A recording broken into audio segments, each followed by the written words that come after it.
ನಮಸ್ತೆ ವಿದ್ಯಾರ್ಥಿಗಳೇ, ಕನ್ನಡ ಜ್ಯೋತಿ ಯೂಟ್ಯೂಬ್ ಚಾನಲ್ಗೆ ನಿಮಗೆಲ್ಲರಿಗೂ ಸ್ವಾಗತ. ನಾವು ಕಳೆದ ವಿಡಿಯೋದಲ್ಲಿ ಶಬ್ದಾಲಂಕಾರಗಳು ಮತ್ತು ಅದರ ವಿಧಗಳ ಬಗ್ಗೆ ವಿವರವಾಗಿ ತಿಳ್ಕೊಂಡಿದ್ವಿ. ಈ ವಿಡಿಯೋದಲ್ಲಿ ಅರ್ಥಾಲಂಕಾರಗಳ ಬಗ್ಗೆ ತಿಳ್ಕೊಳ್ಳೋಣ.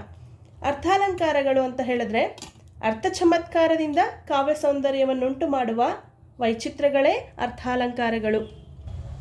ಉದಾಹರಣೆಗೆ, ಕವಿಯೊಬ್ಬ ತಾನು ಕಾವ್ಯ ರಚಿಸುವಾಗ ತನ್ನ ಓದುಗರನ್ನು ಆಕರ್ಷಿಸುವ ಸಲುವಾಗಿ ಕೆಲವು ಅರ್ಥ ಚಮತ್ಕಾರಗಳನ್ನು ಉಂಟು ಮಾಡ್ತಾನೆ. ಹೇಗಪ್ಪ ಅಂತ ಹೇಳಿದ್ರೆ, ಜಗತ್ತಿನಲ್ಲಿ ತಾನು ಕಂಡಂತಹ ಅದ್ಭುತ ಅನುಭವಗಳನ್ನಾಗಲಿ ಅಥವಾ ಪರಿಸರದಲ್ಲಿ ನೈಸರ್ಗಿಕವಾದಂತಹ ಸೌಂದರ್ಯವನ್ನು ಹೊಂದಿರತಕ್ಕಂತಹ ಸೂರ್ಯ, ಚಂದ್ರ, ಸಮುದ್ರಗಳು, ಸಮುದ್ರದ ಅಲೆಗಳು, ಈ ಥರದ ಆಕರ್ಷಕ ವಸ್ತುಗಳನ್ನು ಉದಾಹರಣೆಯಾಗಿ ಕೊಡುವ ಮೂಲಕ ಏನು ಮಾಡ್ತಾನೆ, ಕಾವ್ಯದ ಸೌಂದರ್ಯವನ್ನು ಹೆಚ್ಚಿಸುವ ಪ್ರಯತ್ನವನ್ನು ಮಾಡ್ತಾನೆ. ಇದನ್ನೇ ನಾವು ಅರ್ಥಾಲಂಕಾರಗಳು ಅಂತ ಹೇಳ್ಬೋದು. ಇವುಗಳ ಮೂಲಕ ಏನು ಮಾಡ್ತಾನೆ ಕವಿ, ತಾನು ಹೇಳುವಂತಹ ವಿಷಯ ಓದುಗರಿಗೆ ಮನಮುಟ್ಟುವಂತೆ ಉದಾಹರಣೆಗಳನ್ನು ಕೊಡ್ತಾ ಹೋಗ್ತಾನೆ. ಹಾಗಾದರೆ ಅರ್ಥಾಲಂಕಾರದ ವಿಧಗಳು ಯಾವುದಪ್ಪ ಅಂತ ಹೇಳಿದ್ರೆ, ಉಪಮಾಲಂಕಾರ, ರೂಪಕಾಲಂಕಾರ, ಉತ್ಪ್ರೇಕ್ಷಾಲಂಕಾರ, ದೃಷ್ಟಾಂತಾಲಂಕಾರ, ದೀಪಕಾಲಂಕಾರ ಮತ್ತು ಅರ್ಥಾಂತರನ್ಯಾಸ ಅಲಂಕಾರ.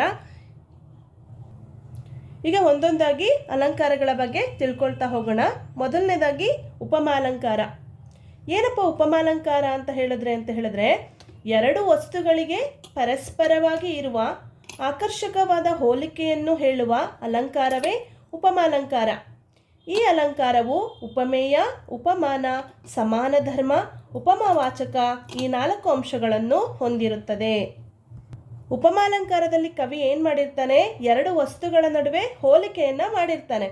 ಈ ಉಪಮಾಲಂಕಾರದಲ್ಲಿ 4 ಮುಖ್ಯವಾದ ಅಂಶಗಳು ಬರುತ್ತೆ. ಉಪಮೇಯ ಅಂತ ಹೇಳಿದ್ರೆ ಯಾವ ವಸ್ತುವನ್ನು ಹೋಲಿಸ್ತಿದ್ದೀವೆಯೋ ಅದು ಉಪಮೇಯ. ಉಪಮಾನ ಅಂತ ಹೇಳಿದ್ರೆ ಯಾವ ವಸ್ತುವಿಗೆ ಹೋಲಿಸ್ತಾ ಇದ್ದೀವೋ ಅದು ಉಪಮಾನ.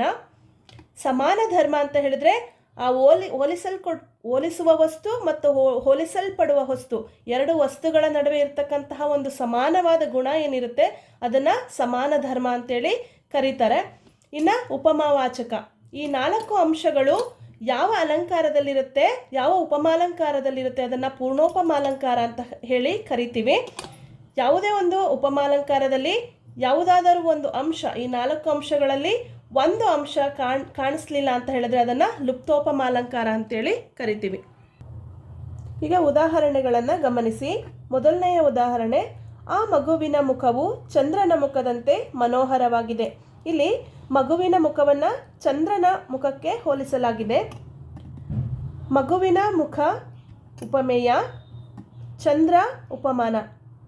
ಮಗುವಿನ ಮುಖವನ್ನು ಹೋಲಿಸ್ತಾ ಇರೋದ್ರಿಂದ ಉಪಮೇಯ. ಯಾವ ವಸ್ತುವನ್ನು ಹೋಲಿಸುತ್ತೇವೆಯೋ ಅದು ಉಪಮೇಯ, ಯಾವುದಕ್ಕೆ ಹೋಲಿಸ್ತಿದ್ದೇವೆಯೋ ಅದು ಉಪಮಾನ. ಚಂದ್ರ ಉಪಮಾನ. ಮಗುವಿನ ಮುಖ ಮತ್ತು ಚಂದ್ರನಲ್ಲಿರುವ ತೇಜಸ್ಸು ಇವೆರಡರ ನಡುವೆ ಇರುವ ಸಮಾನವಾದಂತಹ ಗುಣ, ಸಮಾನ ಧರ್ಮ, ಇವೆರಡರಲ್ಲಿರುವ ಕಾಂತಿ ಅಥವಾ ತೇಜಸ್ಸು. ಅಂತೆ, ಮುಖದಂತೆ ಇಲ್ಲಿರುವ ಅಂತೆ ಏನಿದೆ ಅದು ಉಪಮಾವಾಚಕವಾಗುತ್ತದೆ. ಈ 4 ಅಂಶಗಳಿರೋದ್ರಿಂದ ಉಪಮೇಯ, ಉಪಮಾನ, ಸಮಾನ ಧರ್ಮ ಮತ್ತು ಉಪಮಾವಾಚಕ ಈ 4 ಅಂಶಗಳಿರೋದ್ರಿಂದ ಇದು ಪೂರ್ಣೋಪಮಾಲಂಕಾರವಾಗಿದೆ. ಎರಡನೆಯ ಉದಾಹರಣೆ, ಬಿರುಗಾಳಿ ಪೊಡೆಯಲ್ಕೆ ಕಂಪಿಸಿ ಫಲಿತ ಕದಳಿ ಮುರಿದಿಳೆಗೊರಗುವಂತೆ ಲಕ್ಷ್ಮಣನ ಮಾತು ಕಿವಿದೆರೆಗೆ ಬೀಳದ ಮುನ್ನ ಹೆಮ್ಮೈಸಿ ಬಿದ್ದಳಂಗನೆದರೆಗೆ ನಡುನಡುಗುತ್ತ. ಇದು ಲಕ್ಷ್ಮೀಶ ಕವಿಯ ಜೈಮಿನಿ ಭಾರತದಿಂದ ಆರಿಸಿಕೊಂಡಿರ್ತಕ್ಕಂತಹ ಉದಾಹರಣೆಯಾಗಿದೆ. ಲಕ್ಷ್ಮೀಶ ಕವಿಯನ್ನು ಉಪಮಾಲೋಲ ಅಂತೇಳಿನೇ ಕರೀತಾರೆ. ಅವರು ಉಪಮಾಲಂಕಾರವನ್ನು ಹೆಚ್ಚಾಗಿ ಬಳಕೆ ಮಾಡಿದ್ದಾರೆ. ಇಲ್ಲಿ ಭೂಮಿಗೆ ಬಿದ್ದ ಸೀತಾದೇವಿ ಉಪಮೇಯ. ಸೀತಾದೇವಿಯನ್ನು, ಭೂಮಿಗೆ ಬಿದ್ದಂತಹ ಸೀತಾದೇವಿಯನ್ನು ಹೋಲಿಸಲಾಗಿದೆ. ಯಾವುದಕ್ಕೆ? ಫಲಿತ ಬಾಳೆಯ ಮರ, ಫಲ ತುಂಬಿದಂತಹ ಬಾಳೆಯ ಮರಕ್ಕೆ ಹೋಲಿಸಲಾಗಿದೆ. ಹಾಗಾಗಿ ಇದು ಉಪಮಾನ. ಬೀಳುವಿಕೆ, ಸೀತೆ ಹೇಗೆ ಧರೆಗೆ ಬಿದ್ದಳು? ಫಲಿತ ಬಾಳೆಯ ಮರ ಬೀಳುವಂತೆ ಬಿದ್ದಳು. ಹಾಗಾಗಿ ಬೀಳುವಿಕೆ ಇಲ್ಲಿ ಸಮಾನ ಧರ್ಮವಾಗಿದೆ. ಅಂತೆ, ಮುರಿದಿಳೆಗೊರಗುವಂತೆ ಇಲ್ಲಿರುವ ಅಂತೆಯೇ ಇಲ್ಲಿ ಉಪಮಾವಾಚಕವಾಗಿದೆ. ಹಾಗಾಗಿ ಇದು ಪೂರ್ಣೋಪಮಾಲಂಕಾರವಾಗಿದೆ. ಬಿರುಗಾಳಿ ಪೊಡೆಯಲ್ಕೆ ಅಂದರೆ ಜೋರಾಗಿ ಬಿರುಗಾಳಿ ಬೀಸಿದಾಗ ಅದರಿಂದ ಕಂಪಿಸಿ ಪೂರ್ಣವಾಗಿ ಗೊನೆಯನ್ನು ತುಂಬಿದಂತಹ ಒಂದು ಬಾಳೆಯ ಮರ ಹೇಗೆ ಮರಕ್ಕೆ ಬೀಳುತ್ತಾ ಹಾಗೆ ಲಕ್ಷ್ಮಣನ ಮಾತು ಕಿವಿಗೆ ಬೀಳುವ ಮುನ್ನವೇ ಸೀತೆ ಧರೆಗೆ ಬಿದ್ದಳು ಅಂತ ಇಲ್ಲಿ ಈ ವಾಕ್ಯದ ಅರ್ಥ ಆಗುತ್ತೆ. ಹಾಗಾಗಿ ಭೂಮಿಗೆ ಬಿದ್ದ ಸೀತಾದೇವಿ ಉಪಮೇಯವಾಗಿದೆ, ಫಲಿತ ಬಾಳೆಯ ಮರ ಉಪಮಾನ, ಬೀಳುವಿಕೆ ಸಮಾನ ಧರ್ಮ ಅಂತೆ ಉಪಮಾವಾಚಕ. ಇಲ್ಲಿ ಇನ್ನೊಂದು ಉದಾಹರಣೆಯನ್ನು ಗಮನಿಸಿ. ನೀರ ಮೇಲಿನ ಗುಳ್ಳೆಯಂತೆ ಜೀವ. ಈ ಉದಾಹರಣೆಯಲ್ಲಿ ಜೀವ ಉಪಮೇಯವಾಗಿದೆ.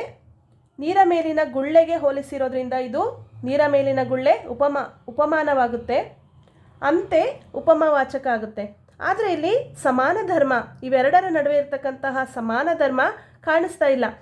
ಈ ವಾಕ್ಯ ಪೂರ್ಣ ಆಗಿಲ್ಲ. ನೀರ ಮೇಲಿನ ಗುಳ್ಳೆಯಂತೆ ಜೀವ ಅಸ್ಥಿರವಾಗಿದೆ ಅಂತೇಳಿ ಬಳಸ್ಬೋದಾಗಿತ್ತು. ಆದರೆ ಇಲ್ಲಿ ಅಸ್ಥಿರತೆಯನ್ನು ಸ್ಪಷ್ಟವಾಗಿ ಹೇಳದೇ ಇರೋ ಕಾರಣ ಇದು ಲುಪ್ತೋಪಮಾಲಂಕಾರವಾಗುತ್ತದೆ. ಹೀಗೆ ಉಪಮಾಲಂಕಾರವನ್ನು ಸುಲಭವಾಗಿ ಅರ್ಥ ಮಾಡಿಕೊಳ್ಬಹುದಾಗಿದೆ ವಿದ್ಯಾರ್ಥಿಗಳೇ. ಇನ್ನು ಹೆಚ್ಚಿನ ವ್ಯಾಕರಣ ಮಾಹಿತಿಗಾಗಿ ಕನ್ನಡ ಜ್ಯೋತಿ ಯೂಟ್ಯೂಬ್ ಚಾನಲನ್ನು ಸಬ್ಸ್ಕ್ರೈಬ್ ಮಾಡಿ, ಶೇರ್ ಮಾಡಿ, ಲೈಕ್ ಮಾಡಿ. ಧನ್ಯವಾದಗಳು.